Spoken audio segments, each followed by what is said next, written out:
هەموو هەواڵان داوەتەکەین بۆ دەقەیەک بۆ گیانی پاکی شەهیدان بۆستن.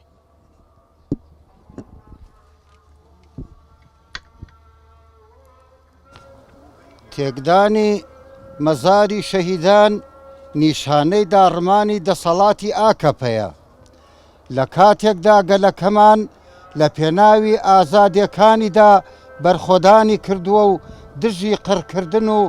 هەرچی لە دەستی هاتووە کردوێتی بە هەزاران گەنج لە پێناویدا گیانیان بەخت کردووە و بە قوربانی و بوونە قوربانی و بۆ بەرزڕاگرتنی ئیرادە و تێکۆشانی تەفگەری ئازادی گەلەکەمان شان بەشانی گەلانی ناوچەکە. دیارە ئەو تێکۆشانەش بە فیکر و فەلسەفەی ڕێبەر عەبدوڵڵا ئۆجەلان توانیوێتی سەرکەوتنی گەورە بەدەست بێنێت، ئەوەش بە یەکخستنی تەواوی گەلانی ناوچەکە بەبێ جیاوازی. ئەم تێکۆشانە تەواوی ئەو پیلان و هێرشانەی پوچەڵ کردوێتەوە، نە بە کوشتن و کۆمەڵکوژی و گرتن و سووتاندنی گوند و شارەکان و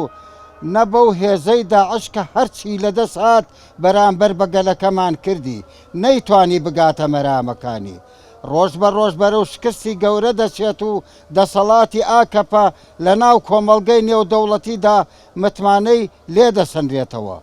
ڕووی ڕاستەقینەی دەردەکەوێت و ئێستاش دەیەوێ بە مۆراڵی کەوتووی هێزەکانی بە کردارە چەپەڵەکانی بەدەست بێنێتەوە و ئیرادەی گەلەکەمان تێک بشکێنێ بە ڕادەستکردنەوەی تەرمی شەهید عەگید و بە پاکێتکردنی بە پۆست بگاتە دەنگی بنەماڵەکەی و شکاندنی کێلی قەبری شەهیدان و هێرشەکانی بۆ سەر باشووری کوردستان و هەوڵدان بۆ شەڕی کورد بە کوردستان لە زەینی وەرتێ. ئەم تێکۆشانەی گەلەکەمان بە خوێنی هەزاران شەهید ئاودراوە، مێژوویەکی نوێی بۆ گەلەکەمان تۆمار کردووە و هاوسەنگی هێزەکانی لە ناوچەکەدا گۆڕیوە. جێگای ئەو شەهیدانە لە ناو دڵی هەموو ئازادی خوازانی گەلەکەماندا نەمرن و پێشەنگی شۆڕش و ڕابەری تێکۆشانن بۆ ئێمە. وەک خانەوادەی شەهیدان لە باشووری کوردستان ڕەفتارە نامرۆڤایەتیەکان هەر لە کۆمەڵکوژی و جینۆسایدکردنی کوردستان و هێرشکردنە سەر مەزاری شەهیدان لە گوندی کاوەر، ناوچەی ئیبراهیمیانی چەولیگ و ناوچەی گەڤەری جۆ لە مێرگ، بە تایبەتی لە مانگی ڕەمەزانی پیرۆزدا کە گەورەترین تاوانە چ لە ئاسی بنەماکانی نێونەتەوەی و مرۆڤایەتی و ئاینیشەوە لەلایەن هێزەکانی داگیرکەری ئاکەپەوە ڕسوا و شەرمەزار دەکەین و پیان دەڵێن تێکدانی گۆڕی شەهیدان زیاتر